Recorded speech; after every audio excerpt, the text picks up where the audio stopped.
Hello, my name's Jack Yeager, and if you're watching this video, that probably means that you have me as an instructor in an upcoming class.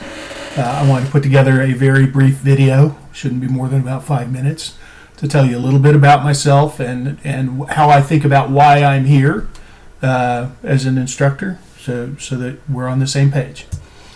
First, a little bit about my background. I do have a PhD in finance from Texas Tech. However, I do not consider myself an academic. I really consider myself a practitioner. That is because when I completed my PhD, I chose to go work in industry first rather than going straight into teaching and research. I did that for a very simple reason, which is that I wanted to be, when I knew I would eventually return to academia, and when I did, I wanted to be somebody who, when they described to you in a business class the way things work or how to do things, that I could say that from the basis of experience and knowing and having seen and been involved in those types of activities in real businesses, rather than simply being somebody that says, I think that's how they do it because that's how my professors told me they did it, and that's what the books I read say. So it was important for me to be able to walk the walk before I talk the talk, and that's why I did it. I did go out and work for about 20-something years in the financial services and energy industries. My primary focus was on financial analysis and risk management. Those are big topics. I'm not going to cover what that means here, but if anybody wants to know, I'm happy to talk with them about it. And I had a great career. As a matter of fact, I've been designated as an expert in those topics and some other financial topics by several courts as an expert witness, and have been hired as an advisor to another number of companies on topics related to that. During that time, I held leadership positions for about 10 plus years of that time. And so I was a senior manager or an executive, or in some cases a founder or a partner in a business. I only bring that up so that you realize that I do have a perspective on what leaders in businesses, not only what they do and what makes them good leaders, but what they look for when they're hiring, say, college students. Currently, I am a founder and partner in an expert consulting business and also in a derivatives trading business. Again, I'm happy to explain to you what those are if anybody's interested. But I have basically semi-retired from all of the other activities in the business world. And so I don't go out and do large consulting engagements like I used to do. I don't work for other companies, all of that. It was a good career. I really enjoyed it. But quite frankly, I don't need to do it anymore. And so when it came time for us to talk about the fact that I really no longer needed to do that anymore, I realized that it was about time to go back to academia, the thing that I had always said that once I had been there and done that for a while, that I would go do. And so here I am. So now that I've been there and done that, let me give you a little insight into how I think about why I'm here. I did work in industry first. I have learned a lot about how businesses really do things. In some cases, they match what you see in the books. In other cases, not so much. I have hired and fired many college graduates.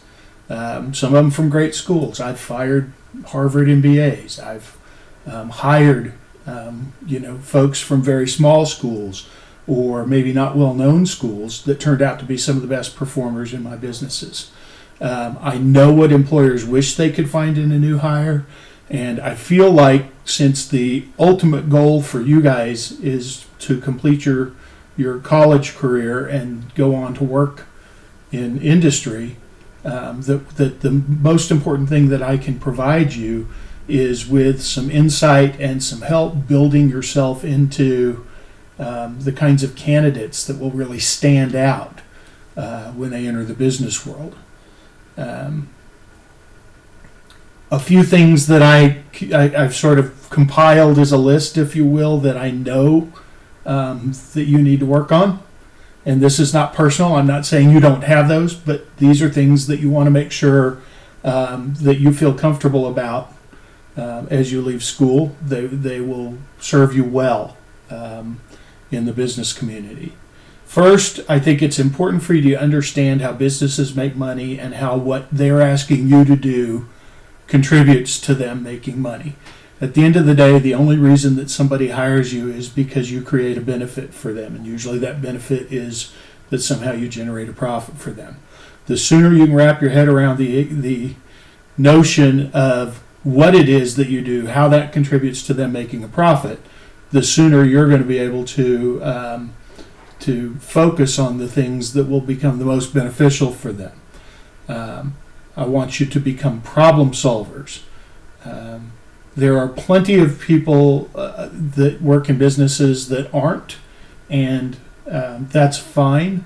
But at the end of the day, if what you want to become is that person that people turn to when they need help in the business, and that you can really help make a difference and sort of progress in your career, you're going to need to be somebody that they turn to and can say, I have a problem. I have no idea what to do. Can I hand it off to you and trust that you will take care of it and get back to me? And that's what you build, is a reputation for being that person. That will absolutely make you stand out. You have to get comfortable explaining your thought processes and solutions.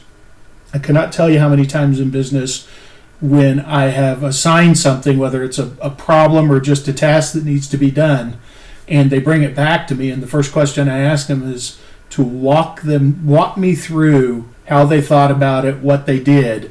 For me, that helps me troubleshoot very quickly whether I think they were on the right track, not on the right track, whether we need to check some things out, or whether I think this thing's good to go and we can just move it on.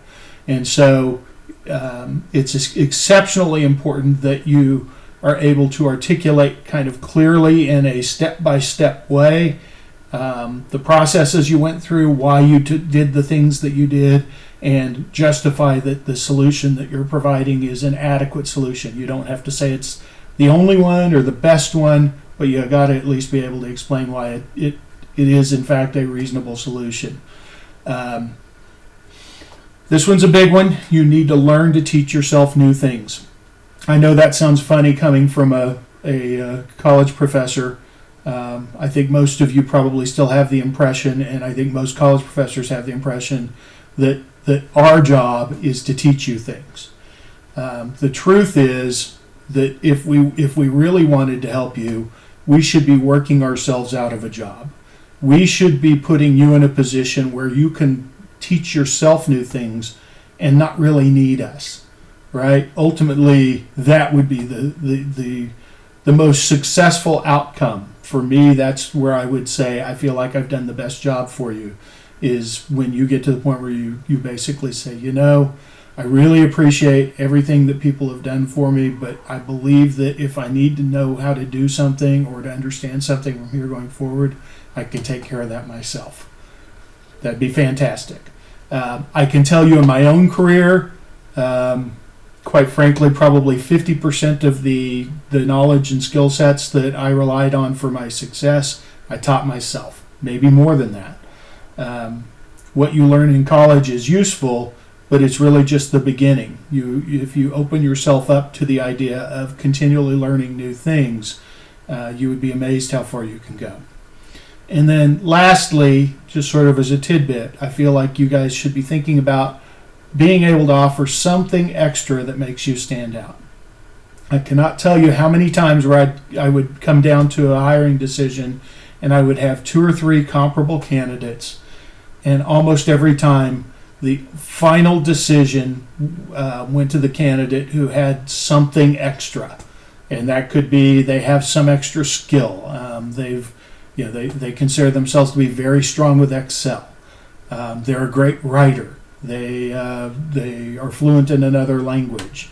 They are actively involved in some charity or something else. So you really need to be thinking about what that something extra is, because you have to build yourself into a person that has that something extra. while you're still in school in order for that to benefit when you get out. So my reason for being here in a nutshell is to try and put you in the very best place you can be in when you leave here to compete and excel in your business career. I look forward to seeing you guys in class.